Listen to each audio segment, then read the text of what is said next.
as the old Chinese saying goes, sometimes we have to sacrifice short-term benefits in order to get long-term or bigger benefits in the future.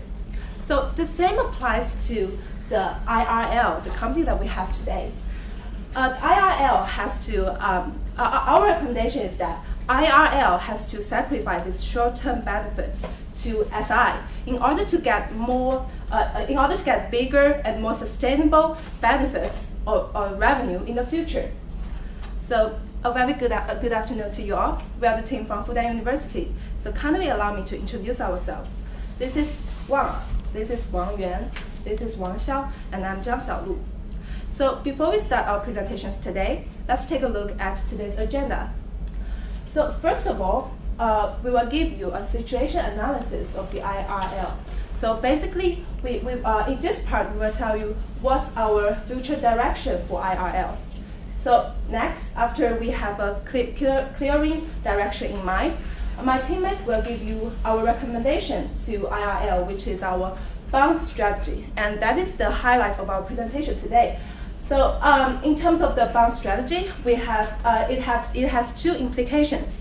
As we know, the bond can be used as verb and as noun. So when it's used as verb, we have the strategy which is called, which is bonding more SI. And the next implication is that it's when bond is used as a noun, which means that our recommendation is like investing in the bond. We invest in our current maintenance team in order to get more continuously revenue stream in the future. And then we will move on to our expansion part. Currently, we will focus on the Chinese market, but in the long term, we will have more geographic and product expansion. And finally, our team will give you a summary on this case, and hopefully at that time you will have more confidence in IRL's business. So now let's take a look at the situation analysis. As we know, the IRL has a lot of directions, and what we need to do is to prioritize these options and find the right way, the most cost-efficient way for them to grow. As we can see in this envelope metric, it has 4 ways to grow. It can sell its existing product in existing market, or it can sell its new product in a new geographic market, or it can sell its new product in existing market or existing product in new market. However, based on our analysis, we think that the best way for IRL to grow is to focus on its existing products, on existing markets.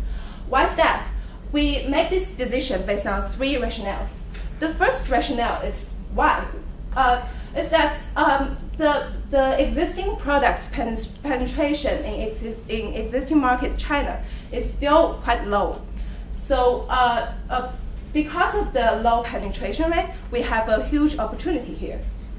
And why not? Why not we just focus on the new market and new product?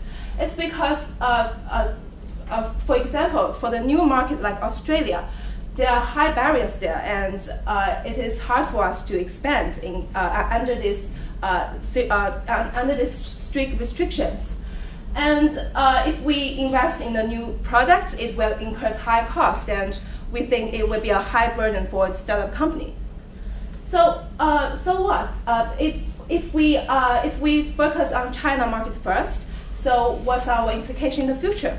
We think that if we perform well in the Chinese market at the first place, we can leverage this Chinese market presence into more new geographic markets like Australia, like other parts of the Asia. So that's the rationale we base on to make this decision.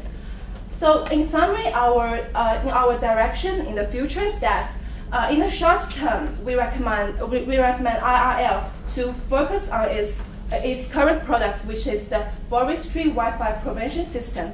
And maybe in the long term, when the Chinese market is stable and we have a higher penetration in this market, we will tap into the new market and we will go overseas expansion. Next slide, please. So our strategy is the bond strategy. So what's the philosophy behind? Actually, this bond strategy has two implications. As I have mentioned, the bond can be used as a verb, and the bond can be used as a noun. When it is used as a verb, our bond strategy means that we would like to bond more SI.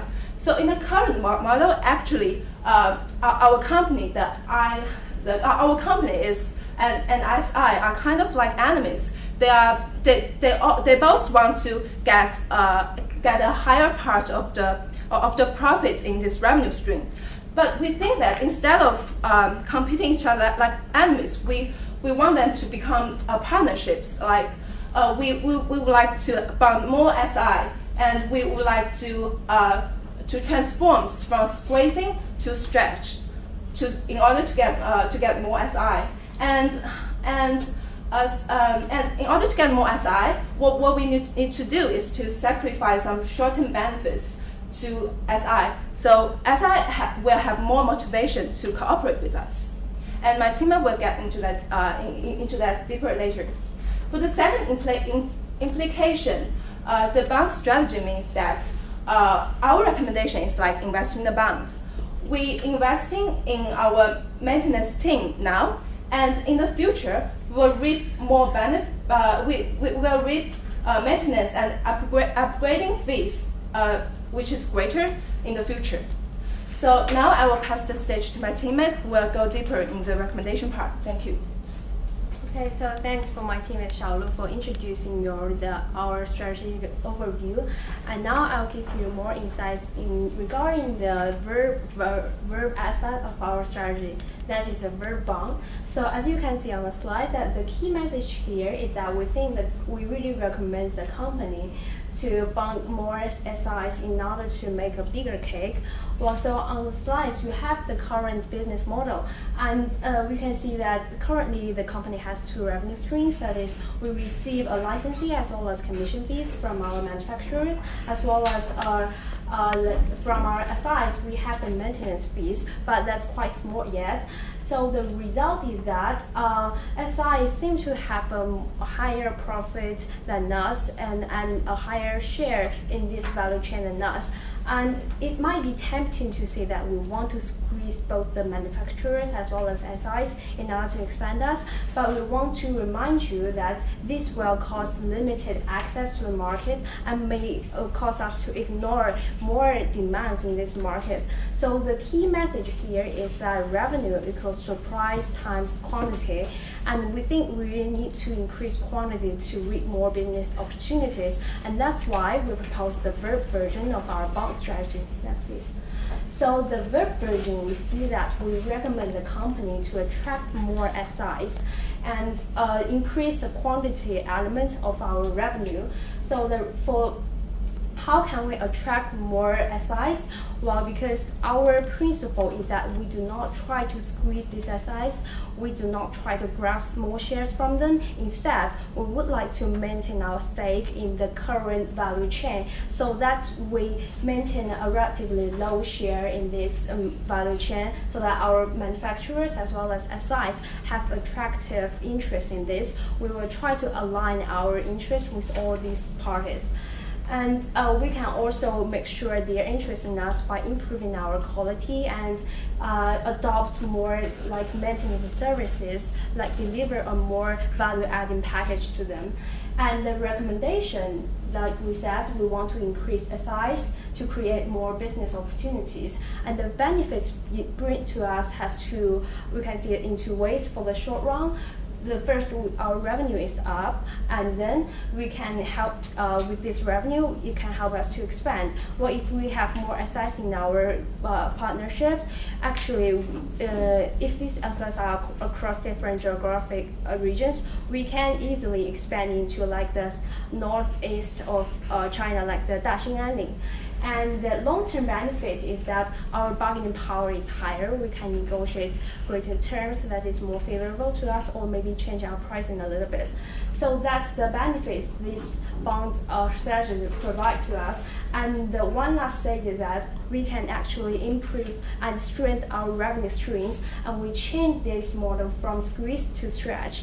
And that's all for this Verb version of our bond strategy. And let's welcome my teammate Wang Yuan to introduce the noun version. Okay, so thank you, Wang. And here I'm going to explain bond as a noun here. And as we know, as a noun, bond is something like you invest in currently, and you will receive revenue in the future. And here, that's what we are suggesting. That like investing in a bond, like we suggest IRL invest in a maintenance team that to build a maintenance team by themselves to achieve future constant cash flow. That means maybe since now the scale of IRL is so small, if it builds a maintenance team, it may occupy much of its extra funding in short term, but in long term it is still worthy. That we see, like unlike the revenue from from selling new devices, revenue from maintenance service could grow with the customer base, since you have sold those devices, and those customers might not buy new devices from you in short term, but they will need to maintain it annually or like in a certain period of time. So in this way, even the revenue from the new devices could be flat. The revenue from maintenance service will still grow along with the growing customer base. And in this way, since we suggested in the formal part, like when enrolling in more SIs, we make sacrifice in the concession, but the revenue from maintenance service will still compensate this part.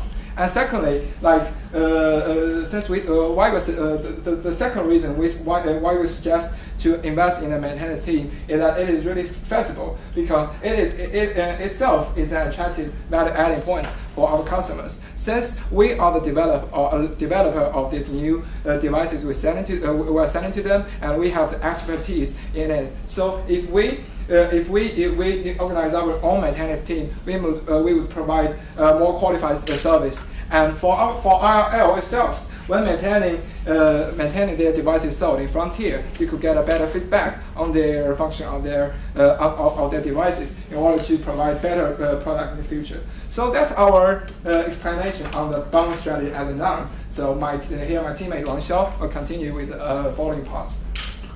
Okay, so I'll first introduce that based on our current suggested strategy, how we are going to expand in facing those quite a lot of options. So first of all, as you can see, there is an expansion timeline that we clearly lay out now. So the first priority is, of course, to establish our in-house maintenance facilities, because we don't currently have this expertise, and we need manpower as well as technologies, other things. And secondly, on the same time as we establish this maintenance facility, we are starting to dominate the PRC market, because we are that may take a longer horizon, so we start now, and maybe that goal takes years to achieve. So we think that's a second priority. And after we set our foot firmly in the PRC market, we think that the IRL might want to consider to go overseas to those emerging markets like East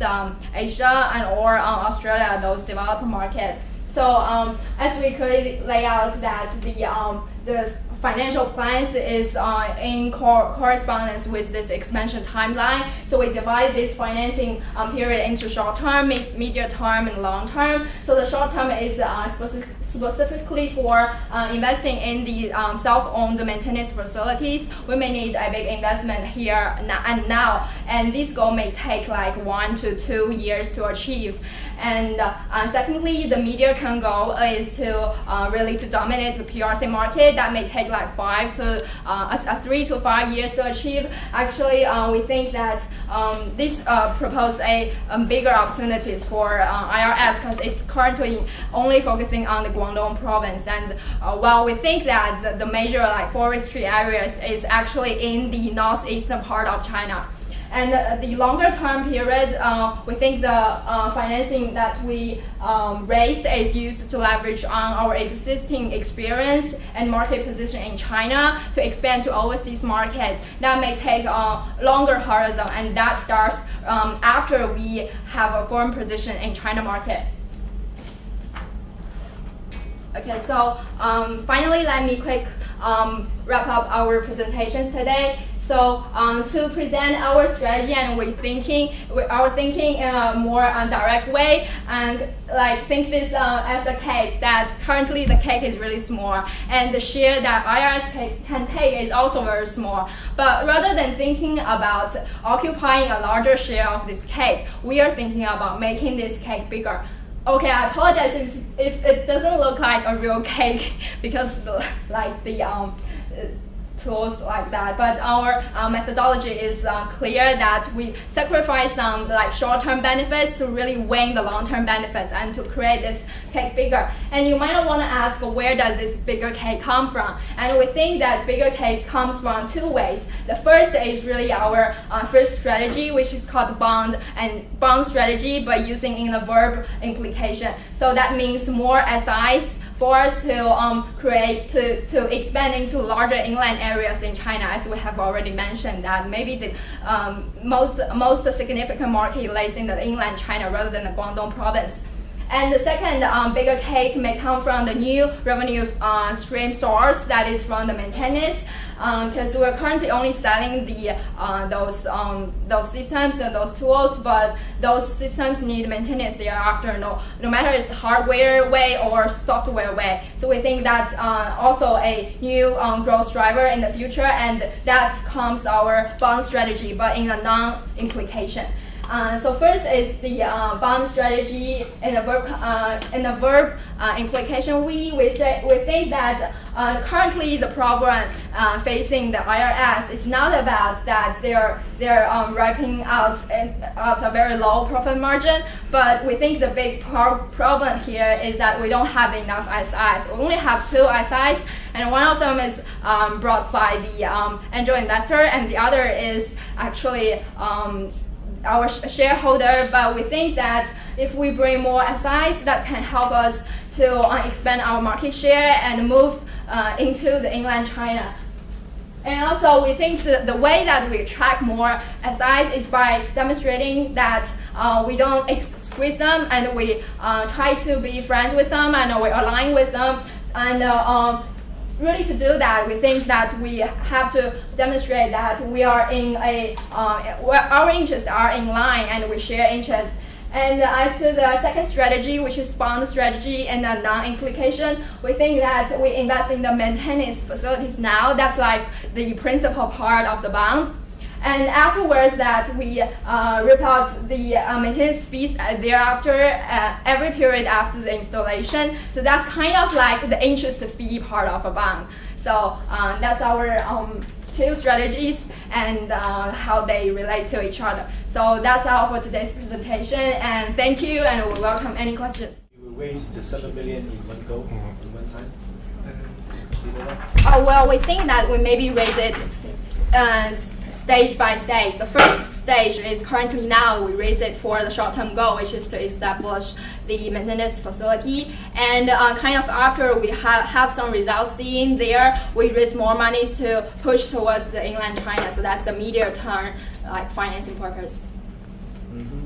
Actually, for the amount and the plan of raising money, I will say that it still depends on the exact need. But we will place all the funding demands on the time series, and to analyze when and how much we need it, and what kind of ROI we could get from this kind of investment. So in this way, I think we will try to make an optimized funding and investment plan. You said you're going to invest in this maintenance facility capacity. I believe or assume currently the maintenance capacity is provided by the SIs. Yeah. So how do you see the interaction or the delicate positioning between you creating the maintenance capacity and obviously then taking it from the SI, right, eventually?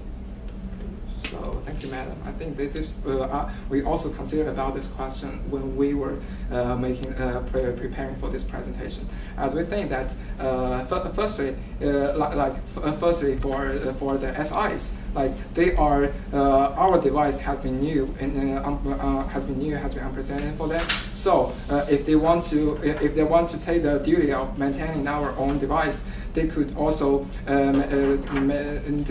need some initial investment or to build up some new capacity, extra capacity to do it. And if we could do it by themselves, since we have the expertise of our device by ourselves, so this may reduce their costs. And secondly, since we said that when we are enrolling in more SIs, like we have offered a lower commission rate for us, I mean, that means higher margin for them. So in this way, like we are already giving, so based on this, we could also negotiate to get the right of maintaining this services, maintaining these devices. Since I think maintenance is more for long term rather than short term. So when we offer short term benefit for the SIs and we take in some long term benefits, I think it's not. It is also possible for us to to really take the duty and fulfill this duty.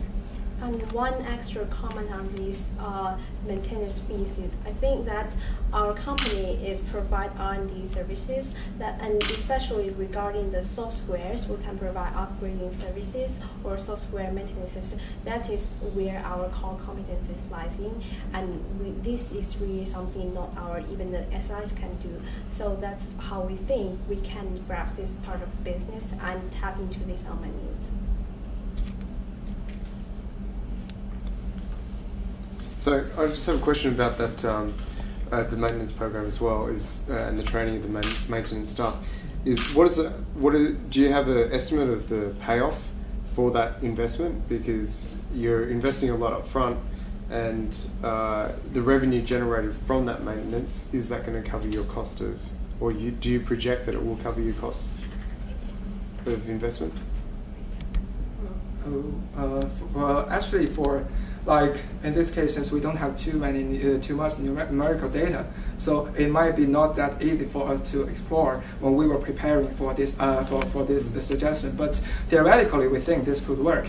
And firstly, like maintenance is still for maintenance service is still more or less labor intensified, and in China, all the labor cost is also rising. But in mainland, we still own this advantage that we didn't pay a lot for the labor cost, which would be the main cost of the maintenance service. So this is one advantage. And second, when we consider about the feasibility, we combine this case to another case, that means Huawei. And Huawei's successful experience in Africa. That means when Huawei is cooperating with African or mobile operators, they offer their business model is like they offer the stations for free, but they just charge from the maintenance fee. And in this way, they also achieve in long term, and they also achieve revenue in Africa, and they grab most of the market share. So considering about that's our consideration on the feasibility. And I think although we don't have enough data to support, but I think it's very possible to realize. And another comment on this feasibility is that regarding the company, it has a very unique investment from one of the companies called GLS or whatever. So the main point is that it's kind of like a technology investment that it gathers the brain power or the manpower, the expertise from that company, and utilize this kind of expertise to develop its product. So we think for this maintenance, it can also do the same way, utilize existing ties with this company and to fully leverage on this manpower. So that is actually a very great synergy between the resources. Okay.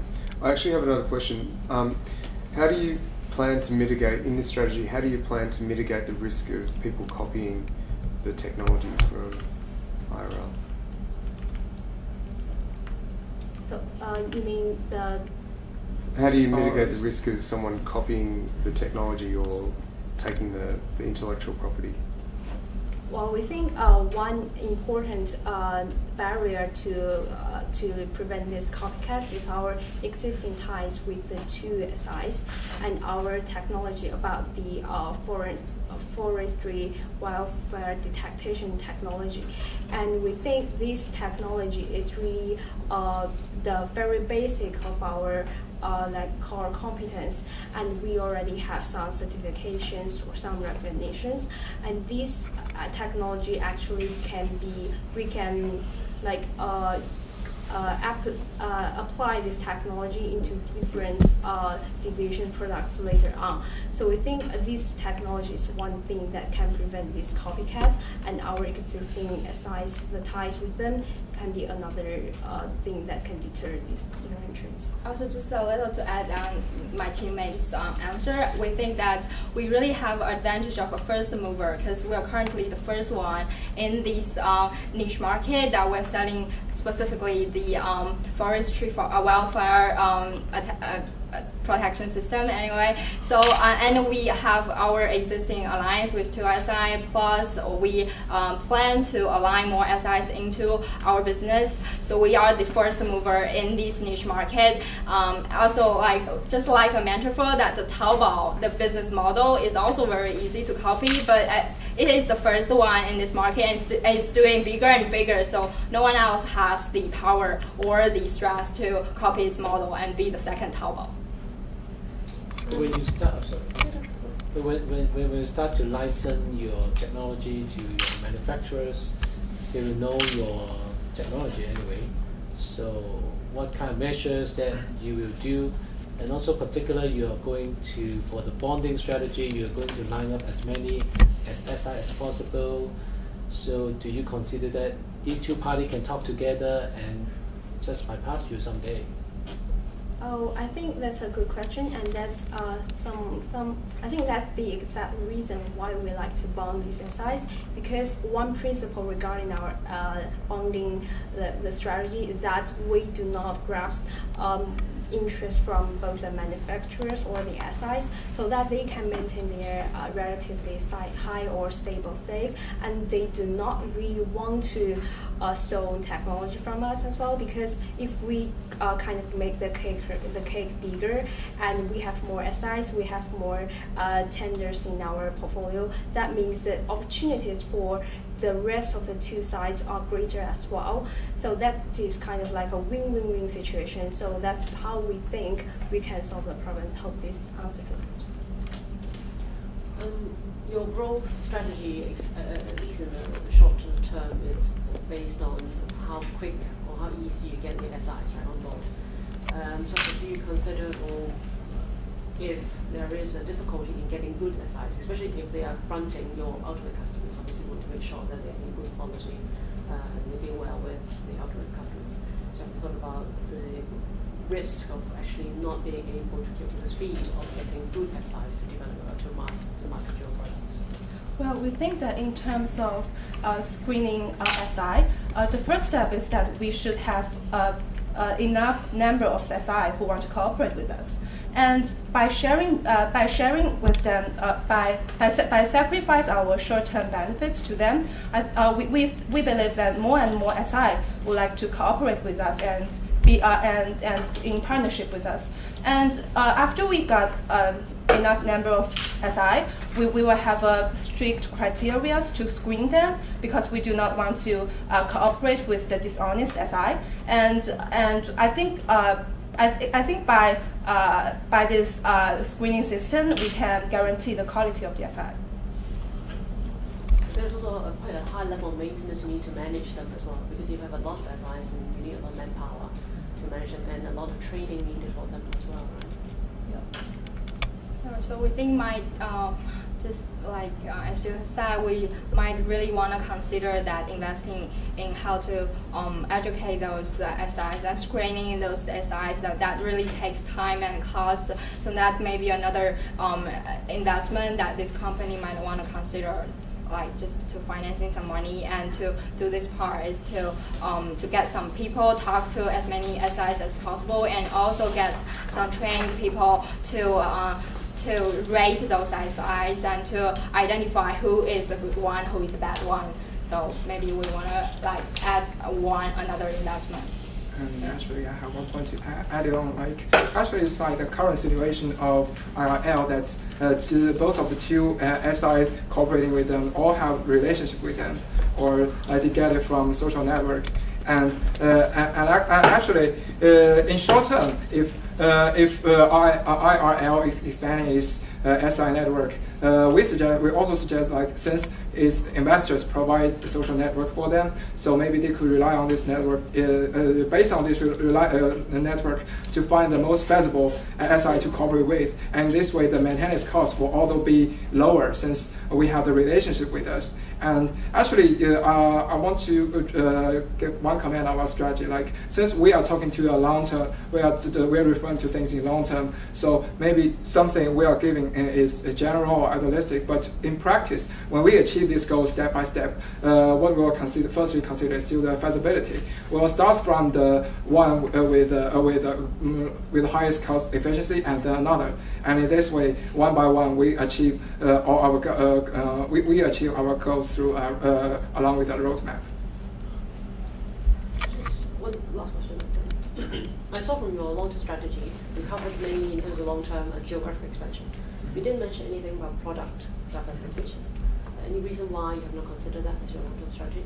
Well, actually, we kind of have mentioned that in the beginning part of presentations, we have demonstrated that there is a paragraph, and there are actually the 4 areas that existing market, existing product, or new market, new products. After our analysis, we think that right now we should focus on our existing product, which is the forestry fire system, and also the existing market, which is China. So that's our first. That's why I asked about longer term. Long term. Actually, we suggest in the longer term that we still suggest on the product side, we still suggest that before we really become dominant in the current product line, it would not be good for IIL to expand to other production lines, because it is also a consideration based on risk.